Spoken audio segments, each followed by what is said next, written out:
আপনি বড় ভাই হিসেবে যে ছোট ভাইয়ের সাথে কথা বলতেছেন না আজকে 5-6 মাস, যে ছোট ভাই হয়ে বড় ভাইকে দেখলে অন্য রাস্তা দিয়ে হেঁটে যাচ্ছেন 5-6 মাস, আমার মাইকের আওয়াজ যদি শুনে থাকেন, যদি আজীবন দুনিয়াতে থাকেন, তাহলে আপনার কথা শোনার দরকার নাই। আর যদি আপনাকে দুনিয়া থেকে একদিন চলে যেতেই হবে, যদি আপনি বিশ্বাস করেন, তাহলে আমি ছোট ভাইয়ের আবদারটা একটু শুনেন। বড় ভাই ছোট ভাইয়ের কাছে যান, ছোট ভাই বড় ভাইয়ের কাছে যান। যে আগে যাইতে পারবে তার গুনাহ মাফ। আর একটু জোরে।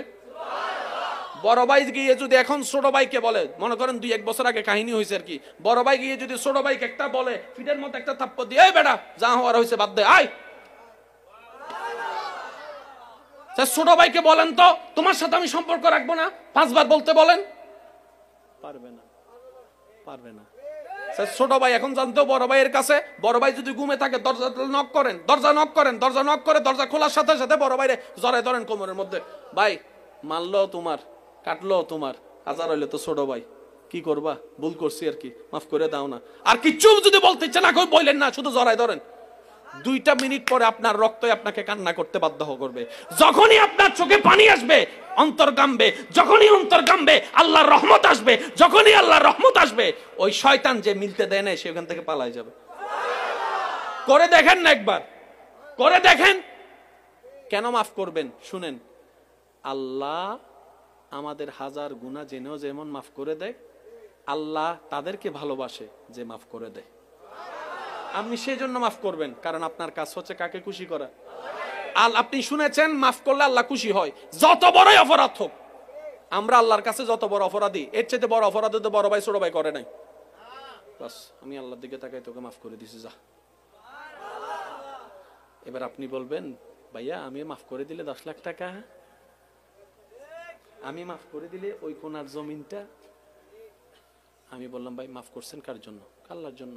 ওনার ভান্ডারে কমতি আছে নাই, তা আপনি এদিকে 10 কানি ছাড়ছেন, ওদিকে 100 কানি যদি আল্লাহ দেয়, কয় তাইলে ঠিক আছে। আর এটাই আল্লাহর ওয়াদা, মান জা বিল হাসানাতে ফালাহু আশরু আমসালিহা। যে আমি রবের জন্য 1 দিবে খুশি মনে, বান্দা মনে রাখবি সর্বনিম্নে 1-এ 10 পাবি, আর বেশি খুশি হলে 70ও পাবি, আরো বেশি খুশি হলে 700ও পাবি, আরো বেশি খুশি হলে 7000ও দিব, 7 লক্ষও দিতে পারি, 7 কোটিও দিতে পারি। এমনও হতে পারে 1 টাকার বিনিময়ে আমি অগণিত কোটি টিয়ার মালিকও তোর বানা দিতে পারি। কারণ আমরা এমন মালিকের গোলাম, যে মালিকের কাছে কমতি বলে কোনো শব্দ। তুমি কাকে দেয় জানেন? যার এটা সুন্দর, যার এটা সুন্দর। আমার কথায় কষ্ট নিচ্ছেন না তো ভাই? যার এটা সুন্দর, যার এটা সুন্দর, বিশ্বাস করেন সে বাঙ্গা ঘর থেকেও বাদশাহী। আল্লাহ আমাদের সবাইকে আল্লাহর প্রিয় বান্দা হয়ে কবরে যাওয়ার তৌফিক দান। একটা হাদিস শরীফ বলে আমি আপনাদের থেকে বিদায় নিব। নবী রাহমাতুল্লিল আলামিন একদিন খুশি মনে আম্মা জানা আয়েশার হুজরায় প্রবেশ করেছেন। তো নবীজির চেহারা মোবারকটা এমনি বেমিসাল, লাম ইয়াতি নাযীরু কাফি নাযারিন মিসলাতুনা শুদ পয়দা জানা। যে চেহারা মোবারকটা এত সুন্দর ছিল, সবাই সুন্দরের উপমা দিতে, যে চাঁদের দিকে তাকায় সে চাঁদ মুগ্ধ নয়নে যার চেহারার দিকে তাকায় থাকতো, তিনি আমাদের নবী রাহমাতুল্লাহ। যার চেহারা মোবারক পূর্ণিমার চাঁদের রাতে বের হলে কেউ আর চাঁদের দিকে তাকাইতো না, আল্লাহর প্রেরিত কাদ জাকুম মিনাল্লাহি নূরওয়ালা চাঁদের দিকে তাকায় থাকতো। যার চেহারাটা এত সুন্দর ছিল, মিস্টার আবু জাহেলের মতো বড় বাটপারও কখনো নবীর চোখে চোখ রেখে কথা বলে নাই, কারণ চেহারা মোবারকটাই ছিল এমন, যেই দেখতো পাথর হৃদয় গলে যেত, এত সুন্দর ছিল। সেই নবী রাহমাতুল্লিল আলামিন খুশি মনে আম্মা জান আয়েশা সিদ্দিকার ঘরে ঢুকলেন।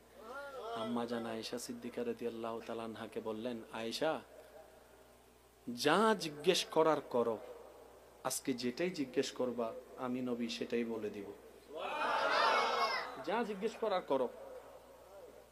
এত বড় সুযোগ হাতছাড়া করা কি ঠিক হবে? আম্মা জান আয়েশা সিদ্দিকা রাদিয়াল্লাহু তাআলা বলেন, ইয়া রাসূলুল্লাহ, এত বড় সুযোগ কি না কি প্রশ্ন করে হাতছাড়া করে ফেলি, বলা তো যায় না, আপনি যদি আমাকে একটু অনুমতি দেন আমি একটু পরামর্শ করে আসি। আম্মা জান আয়েশা সিদ্দিকা রাদিয়াল্লাহু তাআলা পরামর্শ করতে গেলেন, ওনার থেকে প্রশ্ন শিখে এসেছেন। তো প্রশ্ন যিনি শিখাই দিয়েছেন উনি বলছেন, এ আয়েশা, প্রশ্ন আমি তোমাকে শিখাই দিচ্ছি, ভালো কথা। নবী উত্তর যেটাই দিবে উম্মত সবাইকে জানাবা, পরে আগে আসে আমাকে বলবা, আর কাউকে বলতে পারবা না। যেহেতু প্রশ্ন আমি শিখাই দিছি, উত্তর আমাকে আগে বলতে হবে নবী কি বলছে। এবার আম্মা জানা আয়েশা সিদ্দিকা রাদিয়াল্লাহু তাআলা, নবী রাহমাতুল্লিল